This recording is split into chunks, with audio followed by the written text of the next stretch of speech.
Hey everyone, मेरा नाम है विश्वजीत और मैं आपके अपने यूट्यूब चैनल हर्षित क्लासेस में आप लोगों का दिल से स्वागत करता हूं। आज मैं आप लोगों के लिए क्लास 10th का एक नया सेशन स्टार्ट करने जा रहा हूं, जिसमें आज हम स्टार्ट कर रहे हैं रियल नंबर्स। तो आई होप आपको ये बात समझ आ रही होगी और इसमें क्या क्या चीज़ें हम स्टार्ट करेंगे, क्या क्या चीज़ें हम करेंगे। बेसिकली ये चैप्टर का पार्ट 1 है। हम इसमें क्या क्या डिस्कस करेंगे इस चैप्टर में वो मैं आपको पहले ही क्लियर कर दूं। आपको यहाँ पे फंडामेंटल थ्योरम ऑफ अरिथमेटिक दिख रहा होगा, इसके बारे में डिस्कशन होगा। HCF LCM कुछ इनके ट्रिक्स, इसके बारे में डिस्कशन होगा। प्रूफ्स ऑफ इरेशनैलिटी, इसके बारे में √2, √3, √5 को इरेशनल कैसे प्रूफ करते हैं। और लास्ट में आपके क्लैरिटी के लिए थोड़े प्रीवियस ईयर क्वेश्चंस, कुछ NCERT के क्वेश्चंस कराए जाएंगे। बेसिकली ये चैप्टर मैं आपको 3 पार्ट्स में करवाऊंगा, जिसमें आज मैं आपको पहला पार्ट कराने जा रहा हूं और आज हम डिस्कस करेंगे HCF LCM के बारे में और फंडामेंटल थ्योरम ऑफ अरिथमेटिक के बारे में। सेकेंड पार्ट में हम डिस्कस करेंगे प्रूफ्स ऑफ इरेशनैलिटी और लास्ट में हम कॉन्सेप्ट क्लियर करेंगे बाय क्वेश्चंस। तो चलिए आज का सेशन हम स्टार्ट करते हैं। तो आज जैसे मैंने बोला आपको मैं HCF और LCM के बारे में बताऊंगा। तो HCF और LCM आप ऑलमोस्ट क्लास 6 से पढ़ते हुए आ रहे हो, तो थोड़ा हम बेसिक से स्टार्ट करेंगे। जैसे मैं आपसे पूछ लूं फैक्टर्स के बारे में और मल्टीपल्स के बारे में। एग्जाम्पल के लिए मैं लिखूं 12 एक नंबर है। मैंने कहा कि मेरे को 12 के फैक्टर्स बताओ, मतलब वो नंबर्स बताओ जो 12 को डिवाइड करते हो। तो आप बोलोगे कि सर 1 डिवाइड करता है, 2 डिवाइड करता है, 3 करता है, 4 करता है, 6 करता है और 12 भी अपने आप को डिवाइड करता है। अब अगर मैं बोलूं कि आप मेरे को 12 के मल्टीपल्स बताओ, तो आप बोलोगे सर 12 का मल्टीपल, आपको 12 का टेबल आता है, आप लिख दो। 12 1 ज़ा 12, 12 2 ज़ा 24, 36, 48, 60 और 72, 84, 96 और क्या बोलते हैं 108 और 120। क्या ये खत्म होंगे क्या? मैंने इसको इनफाइनाइट तक लिख दिया। तो आपको ये समझ आ गया होगा कि किसी भी नंबर के जो फैक्टर्स होते हैं वो लिमिटेड ही होते हैं, लेकिन जो मल्टीपल्स होते हैं किसी भी नंबर के वो अनलिमिटेड होते हैं। आई होप आपको ये बातें क्लियर हो रही होंगी। अब 12 का आपने फैक्टर और मल्टीपल लिख दिया। अब मैं आपको कोई और नंबर देता हूं और उसमें इसको करने बोलता हूं। अगर मैं बोलूं कि मेरे को 8 के फैक्टर बताओ, तो आप बोलोगे कि सर 8 का फैक्टर 1 हो सकता है, 1 डिवाइड करता है, 2 हो सकता है, 4 हो सकता है और 8 भी अपना खुद का फैक्टर हो सकता है। ठीक है, अब मैं कह रहा हूँ 8 के मल्टीपल्स लिखो। तो आप बोलोगे कि सर 8 1 ज़ा 8, 8 2 ज़ा 16, 8 3 ज़ा 24, 8 4 ज़ा 32, फिर 40, 48 एंड सो ऑन, ये भी इनफाइनाइट तक चलता जाएगा।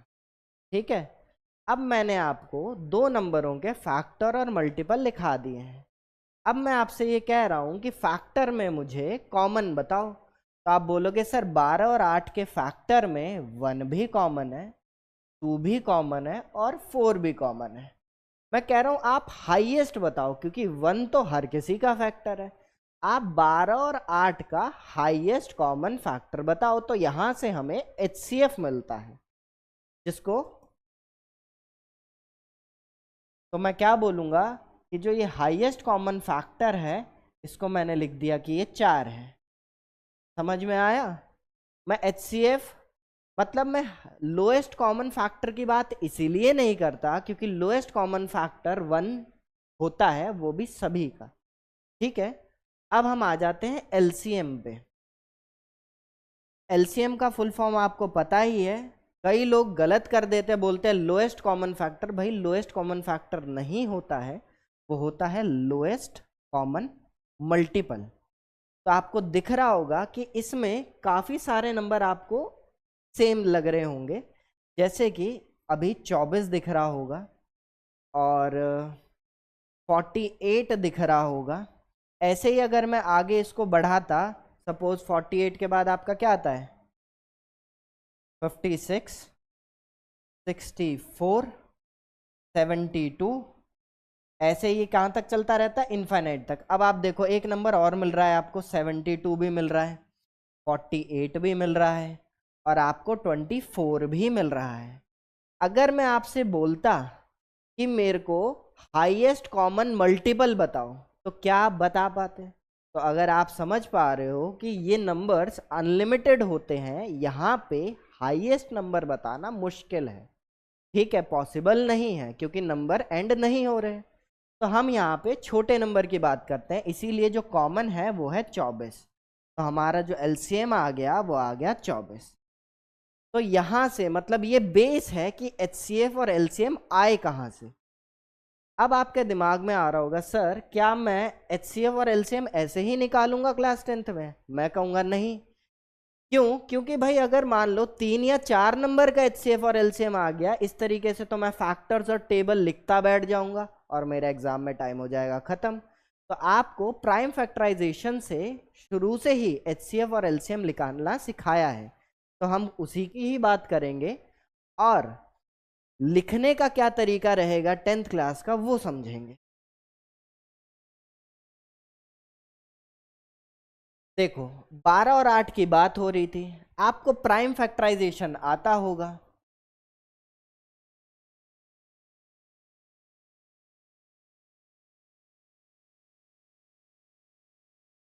हिंदी वाले सुन लें, जो हिंदी में ये वीडियो देख रहे हैं, प्राइम फैक्टराइजेशन को अभाज्य गुणनखंड कहा जाता है।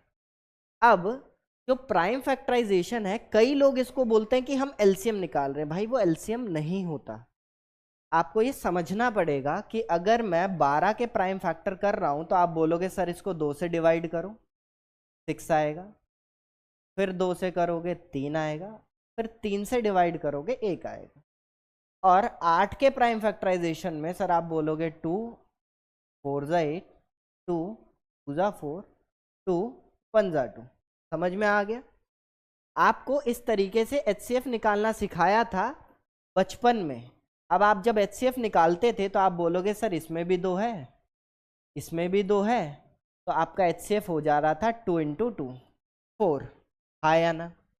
और जब एलसीएम निकालने बोल रहे थे टीचर्स, तो आपको बोलते थे कि 12 और 8 को साथ में प्राइम फैक्टराइज करो।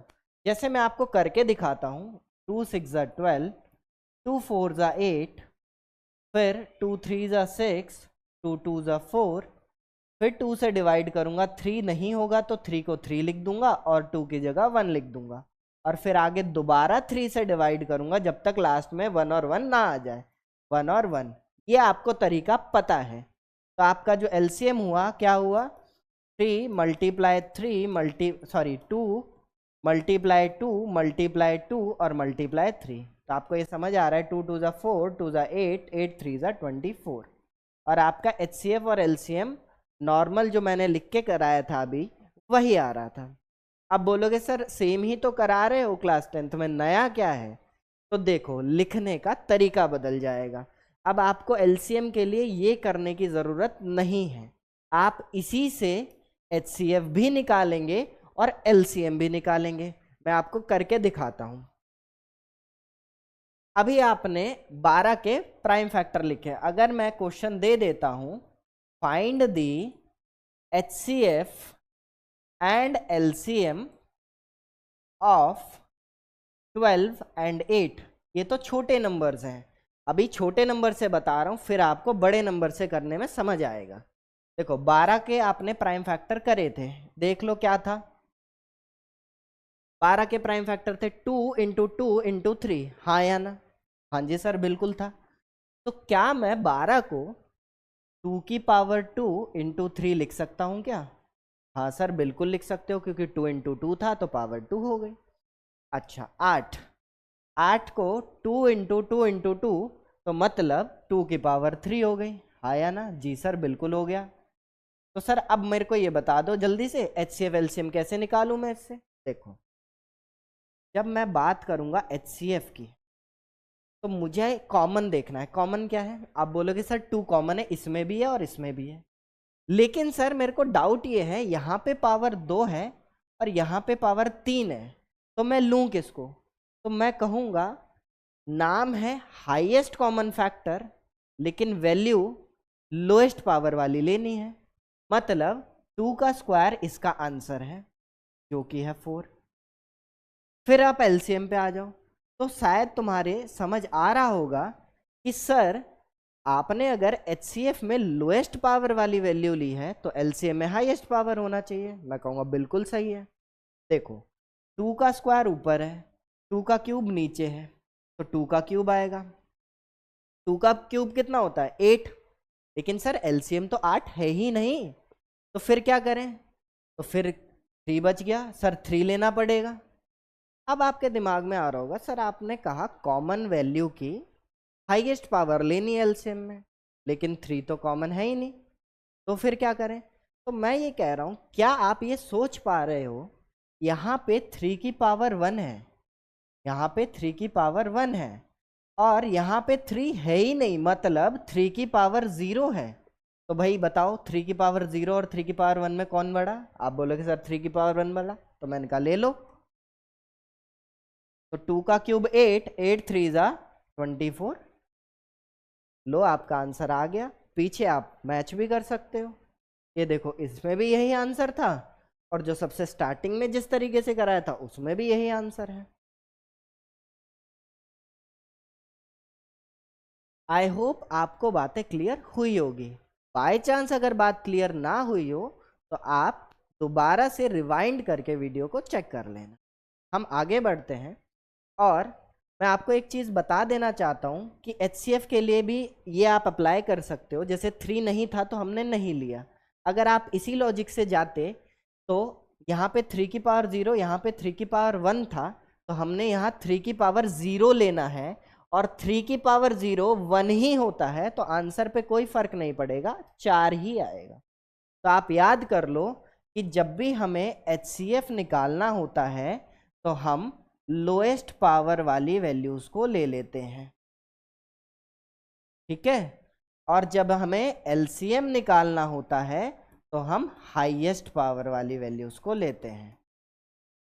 याद करने के लिए सबसे बढ़िया बता दे रहा हूं, हाईएस्ट कॉमन फैक्टर जब आ गया हाईएस्ट तो लेनी है पावर लोएस्ट, और जब आ गया लोएस्ट तो लेनी है पावर हाईएस्ट, ठीक है? तो आपको इस तरीके से याद हो जाएगा। अब कुछ लोगों ने ये नोटिस किया या नहीं किया मेरे को नहीं आया समझ, अब आप खुद बताना कि क्या सर ये देखो HCF आया 4, क्या ये 4 LCM के अंदर नहीं था? आप सोचो कि सर जो 2 का क्यूब है ये 2 का स्क्वायर इंटू 2 ही तो है, तो भाई ये HCF नहीं है क्या? ये मैंने आपको HCF ही बताया था ना। तो कुछ जला दिमाग, कुछ चला, मतलब कुछ बत्ती जली क्या कि सर ये जो HCF है वो तो LCM के अंदर ही था। हाँ, तो आप ये नोट्स बना लो कि HCF is the part of LCM। HCF जो है LCM का पार्ट ही होता है, मतलब उसके अंदर आता है, और अगर HCF उसके अंदर है तो वो LCM को डिवाइड भी कर सकता है। तो आप एक पॉइंट और लिखो, LCM is always divisible by HCF. LCM is always divisible by HCF and gives quotient a natural number. Sir आपने ये तो बता दिया कि HCF LCM को डिवाइड करता है, मतलब LCM हमेशा HCF से डिवाइड होता है, लेकिन ये क्या लिखवा गए कि ये हमेशा क्वोशंट देता है नेचुरल नंबर में। भाई आप सोचो, आप 2 नंबरों को डिवाइड कर रहे हो, ठीक है? तो एक कंडीशन है कि जीरो आएगा, जीरो तब आएगा जब ऊपर भी वैल्यू जीरो हो और नीचे कुछ वैल्यू उसको डिवाइड कर रही हो। जब न्यूमरेटर जीरो हो तभी आंसर जीरो आ सकता है, अदरवाइज जीरो आंसर नहीं आएगा। अगर ऊपर भी कुछ वैल्यू हो नीचे भी कुछ वैल्यू हो तो हमेशा डिवाइड होगा, या तो डिवाइड डेसिमल में आए, मतलब जो क्वोशंट होगा वो डेसिमल में आएगा, ठीक है, या फिर एक कंप्लीट नंबर आएगा, या 1 2 3 4 डिवाइड करने के बाद क्वोशंट मिलेगा। तो बेसिकली क्वोशंट 1 से शुरू होगा, इसीलिए मैंने लिखा कि जो क्वोशंट होता है वो हमेशा एक नेचुरल नंबर ही होता है। आई होप आपको बातें क्लियर हैं। अब मैंने ये क्यों लिखवाया, क्योंकि इस पे क्वेश्चन बन जाता है कई बार बोर्ड में। एक क्वेश्चन पूछा भी गया था, आप चेक कर लेना प्रीवियस ईयर में। If LCM of two numbers is 3600, what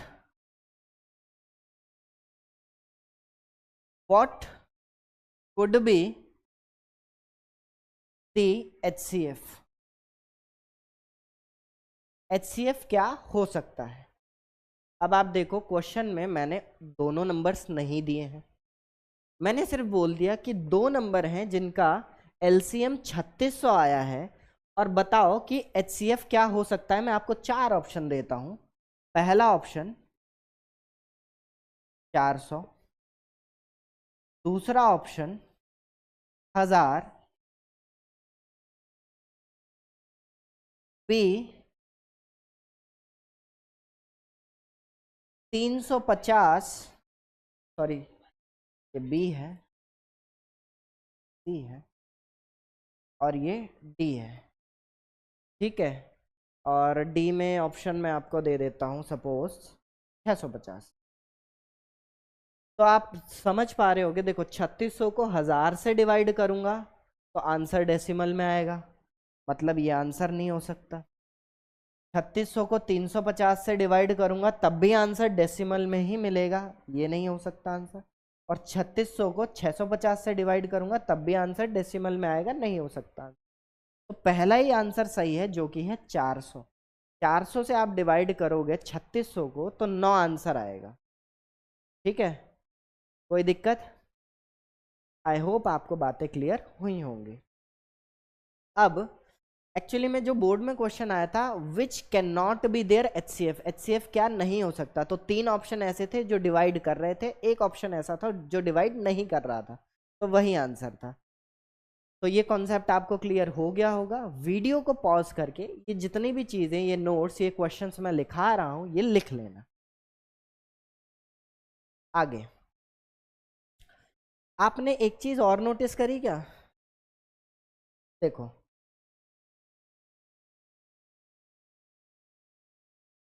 हाँ यहाँ पे आ जाओ। जब मैंने HCF और LCM निकाला, दो नंबर थे 12 और 8। जब HCF निकाला तो वो इन दोनों से छोटा आया जो कि था 4, और जो दो नंबर हैं उनसे इन दोनों का आंसर बड़ा आया, किसका? LCM का। तो हमेशा ध्यान रखना जो LCM होगा ना वो हमेशा दोनों नंबर से बड़ा ही आएगा, और जो HCF होगा वो दोनों नंबर से हमेशा छोटा आएगा। और ये मैंने इसलिए बताया क्योंकि कई बार वर्ड प्रॉब्लम में कंफ्यूजन हो जाती है और टीचर्स कहते हैं कि मैक्सिमम, मिनिमम, लीस्ट, और कई सारे ऐसे वर्ड्स होते हैं, वो देख करके आप HCF LCM निकाल लो। मेरा साफ कहना है आप वर्ड्स के चक्कर में मत पड़ो, आप क्वेश्चन को समझो, उसकी डिमांड क्या है। अगर दोनों नंबरों से बड़ा नंबर चाहिए लग रहा है तो LCM निकालो, अगर उन दो नंबर से छोटा नंबर चाहिए तो HCF निकालो। जब मैं क्वेश्चन कराऊंगा थर्ड पार्ट में तब आपको और क्लियर होगा। अब आगे बढ़ते हैं। एक चीज और अभी इसी में क्लियर करता हूं कि HCF इंटू LCM हमेशा प्रोडक्ट ऑफ टू नंबर्स के बराबर आता है, हमेशा। ये मैं आपको वेरीफाई करके दिखा देता हूं। हमेशा HCF और LCM का multiplication product of two numbers के बराबर होता है। चेक करो। आपके दो नंबर कौन से थे, 12 और 8, ठीक है। और HCF क्या था, 4, LCM था 24। आ जाओ, 4 और 24 लेफ्ट हैंड साइड में आपका HCF इंटू LCM है, हाँ या ना? जी सर है। HCF कितना आया था सर, 4 आया था। LCM कितना आया था सर, 24 आया था। अब आप इनको मल्टीप्लाई करो, जब आप मल्टीप्लाई करोगे तो आपको आंसर कितना मिला, 96। अब राइट हैंड साइड पे आ जाओ। राइट हैंड साइड में product of two numbers, right hand side में product of two numbers, numbers कौन से थे सर, 12 था और 8 था। तो 12 इंटू 8 करो, 12 8 जा सर 96 होता है। क्या आपका LHS और RHS मैच हो गया? LHS इक्वल्स टू, तो ये ध्यान रखना कि दो नंबर का HCF और LCM हमेशा उनका मतलब जो उनका प्रोडक्ट होगा HCF LCM का, उन दो नंबर्स के ही प्रोडक्ट मतलब मल्टीप्लिकेशन के बराबर हो। आई होप आपको चीज़ें क्लियर हैं। हाँ, ये 3 नंबर्स के केस में एप्लीकेबल नहीं है, 3 नंबर्स के केस में फॉर्मूला थोड़ा बड़ा हो जाता है और आपके सिलेबस में भी नहीं है, तो हम वो डिस्कस नहीं कर रहे हैं। ये पॉइंट आप लिख लेना, इस पे डायरेक्टली क्वेश्चन बन जाते हैं। कई बार वो 2 नंबर दे देगा, चलो मैं क्वेश्चन करवा भी देता हूँ आपको। सपोज देखो, लिखने का तरीका देखो, कंफ्यूज कैसे करेगा बड़ा। इफ HCF ब्रैकेट 308 और 200, ठीक है, 308 और 200 मैंने लिख लिया। और सपोज मैं HCF दे देता हूं आपको 20। फाइंड दी LCM और ब्रैकेट लगा देगा 308 कॉमा 200, बस। अब कंफ्यूजन शुरू कि सर ये ब्रैकेट में दे दिया ये नंबर, ये वो, मतलब बहुत ज़्यादा घबराहट हो जाती है। घबराने की बात नहीं है, सिंपल आप ऐसे समझो, HCF दिया है दो नंबर का जो कि है 308 और 200, ये दो नंबर है, और इनका HCF 20 दिया है। तो मुझे अब LCM निकालना है। प्राइम फैक्टराइजेशन से मत निकालना, वो आपसे वो पूछना नहीं चाह रहा। आपको प्राइम फैक्टराइजेशन मेथड से LCM निकालना आ गया, बट क्वेश्चन ये नहीं है। आपको ये कह रहा है कि जो मैंने आपको रिलेशन बताया है HCF और LCM, बराबर प्रोडक्ट ऑफ टू नंबर्स, उसका यूज करो। तो यहाँ पे क्या होगा, HCF into LCM is equals to product of two numbers. आप लिख देना, इसका हम यूज करेंगे, ठीक है।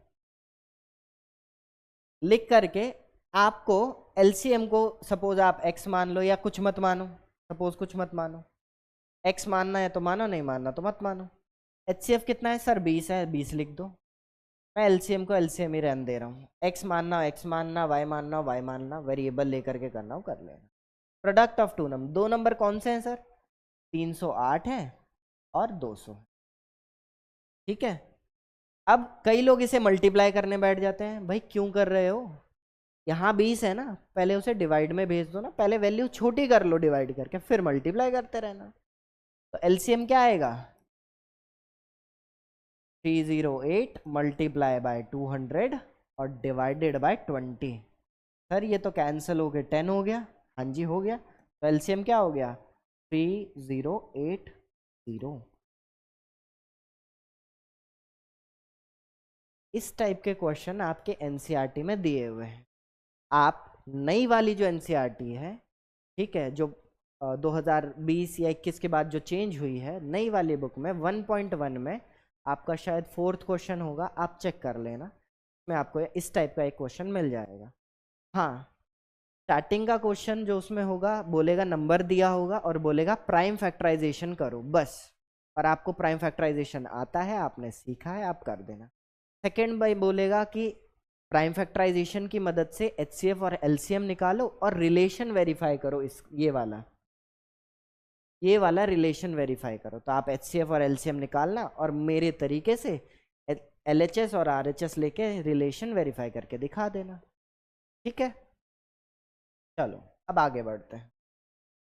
इतनी बात आपको समझ आ गई? जी सर आ गई। अगर फिर भी किसी को नहीं आई तो आप एक बार मतलब क्या बोलते हैं उसको, रिवाइंड करके वीडियो को पॉज करके देख लेना, नोट्स बना लेना, और फिर भी कोई डाउट रह जाए तो हम नेक्स्ट सेशन में डिस्कस कर लें।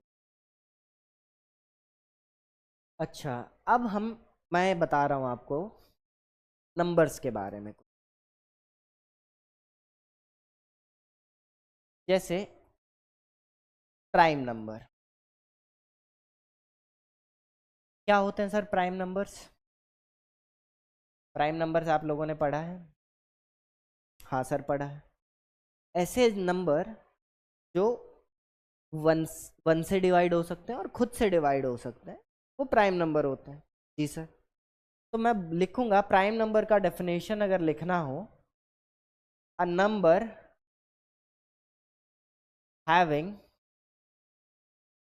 Only two factors. ऐसे नंबर जिनके सिर्फ दो फैक्टर्स होते हैं वो हमारे प्राइम नंबर्स होते हैं। क्लियर है? हाँ जी सर क्लियर है। एग्जाम्पल के लिए जो स्मॉलेस्ट प्राइम नंबर है क्या है? 2। 2 जो है 1 से भी डिवाइड होता है और खुद से भी। कई लोग 1 बोलते हैं, भाई 1 का खुद एक फैक्टर है वो जो कि 1 है। प्राइम नंबर होने के लिए क्राइटेरिया है 2 फैक्टर होने चाहिए, और जो सबसे स्मॉलेस्ट प्राइम नंबर है वो 2 है। आई होप आपको क्लियर हो। उसके बाद कंपोजिट नंबर पे आ जाओ।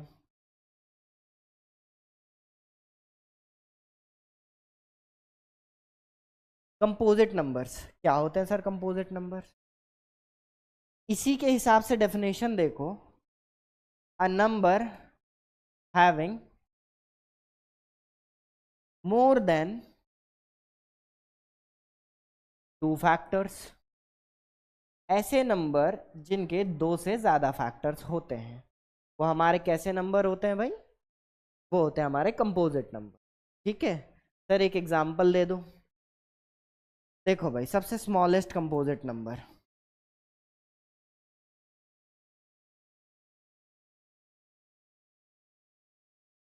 स्मॉलेस्ट कंपोजिट नंबर है 4। ठीक है, कैसे सर? जो 4 है वो 1 से भी डिवाइड होगा, वो 2 से भी डिवाइड होगा, और वो खुद से भी डिवाइड होगा। आई होप स्मॉलेस्ट प्राइम और स्मॉलेस्ट कंपोजिट नंबर में आपको कंफ्यूजन नहीं होगी। नोट डाल लेना कि 1 is neither prime nor composite.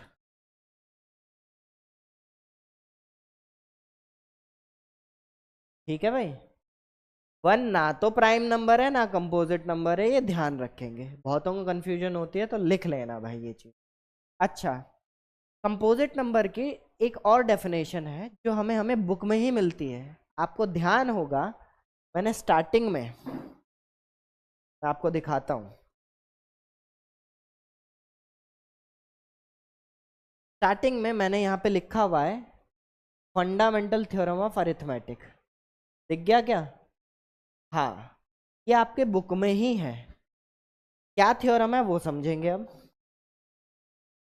लिखते हैं, ये कंपोजिट नंबर को डिफाइन करता है, फंडामेंटल थ्योरम ऑफ अरिथमेटिक। मैं यहाँ पे लिख देता हूँ, fundamental theorem of arithmetic.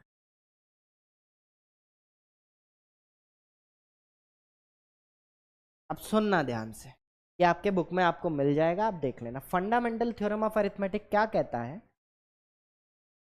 A composite number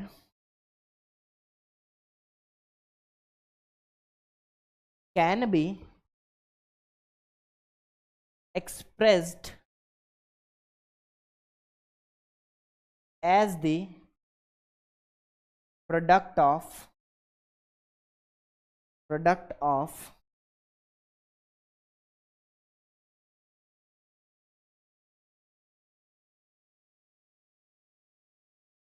primes. Primes मतलब यहाँ पे प्राइम नंबर से है। और भी चीज लिखी हुई है कि ऑर्डर मैटर नहीं करता, 2 पहले आए, 5 पहले आए, 7 पहले, जैसे 2 5 2 इंटू 5 इंटू 7 लिखा है, हो सकता है 5 इंटू 7 इंटू 2 कर दो आप, या 7 इंटू 2 इंटू 5 कर दो, कोई फर्क नहीं पड़ता ऑर्डर का। ठीक है, तो ये सब चीजें लिखी हुई है। और ये भी लिखा है जो हर एक कंपोजिट नंबर का जो फैक्टराइजेशन होता है, प्राइम फैक्टराइजेशन, वो यूनिक होता है, लिखा हुआ है उसमें। लेकिन हम इतना नहीं लिखेंगे, हम सिंपल इतना बता रहे हैं कि एक जो कंपोजिट नंबर होता है एक्सप्रेस किया जा सकता है प्रोडक्ट के रूप में। किसके प्रोडक्ट के रूप में? प्राइम नंबर्स के प्रोडक्ट के रूप में। ठीक है, एग्जाम्पल भी आपको मैं लिख देता हूं। जैसे ये 4 है, एग्जाम्पल के लिए जो 4 है, क्या आप इसको 2 की पावर 2 नहीं लिख सकते? अब आप बोलोगे प्रोडक्ट कहाँ हुआ सर? अरे भाई मेरे, इसको मैं 2 इंटू 2 बोल सकता हूँ, हो गया प्रोडक्ट, कोई दिक्कत नहीं सर। अच्छा, अब मैं आपको, जैसे 6 है या 8 है या 12 है, ये भी सारे क्या हैं? कंपोजिट नंबर्स हैं। ठीक है, जैसे 6 हो गया, 6 को क्या लिख सकते हो सर? 6 को मैं लिख सकता हूँ 2 इंटू 3, तो भाई हो गया ना, 2 से भी डिवाइड हो सकता है 6, 3 से भी डिवाइड हो सकता है, खुद से भी डिवाइड हो सकता है, और 1 से भी डिवाइड हो सकता है, तो हो गया ना ये कंपोजिट नंबर। ठीक है, तो अगर आपसे कोई पूछे कि प्रूव करो कि कंपोजिट नंबर है, तो आप 2 तरीके से प्रूव कर सकते हो। या तो आप स्टेटमेंट लिख दो कि इसके 2 से ज्यादा फैक्टर है तो कंपोजिट है, और या तो आप फंडामेंटल थ्योरम ऑफ अरिथमेटिक में जो लाइन लिखी है वो लिख दो कि a composite number can be expressed as the product of primes या प्राइम नंबर्स। कोई दिक्कत नहीं। अब आपको मैं इस पे एक क्वेश्चन कराता हूं तो आपको बातें क्लियर हो जाएंगी।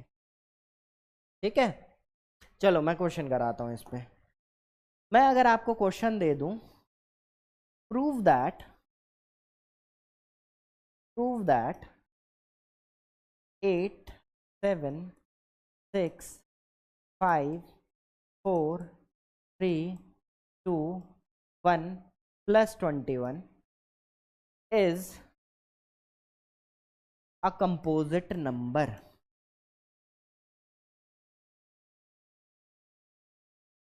इसको करोगे कैसे? पहले वीडियो को पॉज करके खुद सोचो, फिर मेरा सॉल्यूशन देखो। चलो, सॉल्यूशन बड़ा ही सिंपल है। सॉल्यूशन लिख लो, यहाँ पे प्रूफ लिख लो।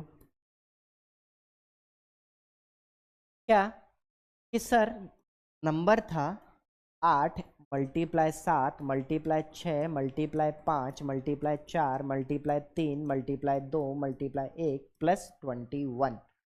ठीक है, अब ये मल्टीप्लिकेशन के फॉर्म में है। अब आप बोलोगे आपने अभी डेफिनेशन लिखी थी प्रोडक्ट ऑफ प्राइम नंबर, मैं कह रहा हूँ भाई 8 प्राइम नहीं है और 4 प्राइम नहीं, 4 प्राइम नहीं है, तो डेफिनेशन तो मैच नहीं हो रही है। तो क्या करो, देखो 7 और 3 तो है इसमें, 7 3 जा कितना होता है 21, और प्लस में भी क्या है सर 21। कई लोग क्या करते हैं, इसको मल्टीप्लाई करके प्लस करने की कोशिश करते हैं, भाई बहुत टाइम लगेगा, टाइम कंज्यूमिंग है। आप शॉर्टकट देखो, मैं इसमें से 21 बाहर निकाल लेता हूँ, तो ब्रैकेट में क्या बचेगा मेरा? तो आप बोलोगे सर 8 बच गया, 7 नहीं बचा, देखो 7 हट जाएगा, अब सॉरी 7 हट जाएगा, या तो आप उसकी जगह 1 लिख लो। ठीक है, ये 1 कहाँ से आया? क्योंकि 21 बाहर चला गया। अब मैं येलो से आपको लिख के दिखा देता हूँ, यहाँ से ये चेंज हुआ है। 6 लिख लो, 5 लिख लो, 4 लिख लो, 3 बाहर चला गया, उसके बदले 1 बच गया, 2 लिख लो, 1 लिख लो, और इसके बदले भी 1 लिख लो। आई होप आपको बात क्लियर होगी। तो ब्रैकेट के बाहर जो कॉमन आ गया, मैंने 21 ले लिया, और जहाँ जहाँ से ये वैल्यू गायब हुई, जहाँ जहाँ 1 आएगा मैंने वहाँ 1 लिख दिया। ठीक है, अब आगे, अगर 21 बाहर आ गया तो सर अब हो गया क्या? नहीं, अभी नहीं हुआ। सुनो सर, अब देखो ये कितना है, 5 2 जा 10 होता है क्या? हाँ सर होता है। 10 4 जा सर 40 होगा, 46 जा 46 जा 4 6 जा 24 मतलब 240। अब 240 इंटू 8 करना है, तो आप 24 इंटू 8 कर लो, कितना होगा, 8 4 ज़ा 32, 3 कैरी, 8 2 ज़ा 16 और 3 19, 1920 और प्लस में क्या है सर 1 है, तो क्या हो गया ये 1921।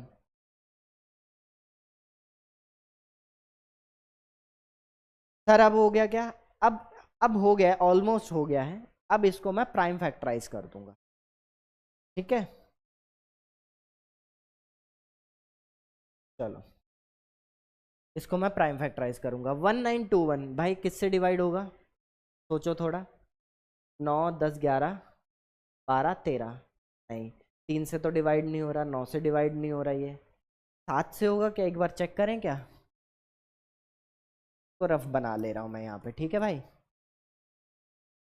7 से होगा क्या सर, 7 2 ज़ा 14, बचेगा 5 52, और 7 6 ज़ा 40, नहीं 7 6 ज़ा 40, 7 7 ज़ा 49, 52 माइनस 49 कितना हुआ 3 31, 31 नहीं सर, नहीं हो रहा डिवाइड। आप एक काम करना, इसको टाइम थोड़ा लगा लेना और इसको फैक्टराइज कर देना जितना, और ये फैक्टराइज हो सकता है। जैसे 21 को मैं लिख रहा हूँ, आप देख लेना ये 13 से हो रहा होगा तो 13 से कर लेना। मैं 13 6 बचेगा 60,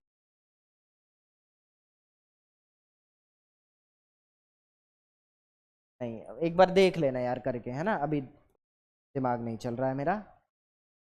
अभी इसमें 21 में 21 को आप लिख देना स्प्लिट करके 3 इंटू 7 और 1921। सपोज आपसे ये नहीं हुआ, ठीक है, ये किसी और नंबर से डिवाइड हो रहा, मतलब फैक्टराइज नहीं हो रहा हो, नहीं होगा तो प्राइम नंबर है। इसको और फर्दर फैक्टराइज करके देख लेना, नहीं होगा तो छोड़ देना, कोई दिक्कत नहीं है। तो ये 3 प्राइम नंबर है, 7 प्राइम नंबर है, ये होगा या नहीं होगा अभी डाउट है, तो आप एक बार चेक कर लेना। तो देखो कंपोजिट नंबर का डेफिनेशन क्या लिखा था कि it has more than 2 factors. जो भी नंबर बनेगा वो 3 से डिवाइड हो सकता है, वो 7 से डिवाइड हो सकता है, वो इससे डिवाइड हो सकता है, वो इसके मल्टीप्लिकेशन से डिवाइड हो सकता है, वो 1 से डिवाइड हो सकता है, तो 2 से ज़्यादा फैक्टर हो गए, तो ये कंपोजिट है। या फिर आप फंडामेंटल थ्योरम ऑफ अरिथमेटिक लिख करके इसे प्रूव कर सकते हो। इसको लिख दो, it has more than 2 factors, ठीक है। Therefore it is a composite number. या तो ये लिख लो, या मैं यहाँ और करके लिख रहा हूँ, यहाँ मैं और करके लिख दे रहा हूँ ताकि आपको ध्यान रहे कि ये भी लिखा जा सकता है। अ कंपोजिट नंबर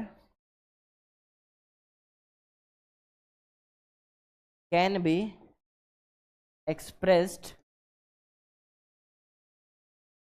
लिख रहा हूँ,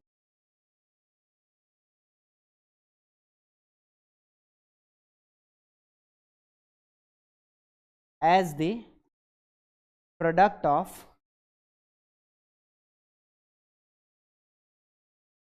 प्राइम नंबर, प्राइम नंबर्स, ठीक है। Therefore it is a composite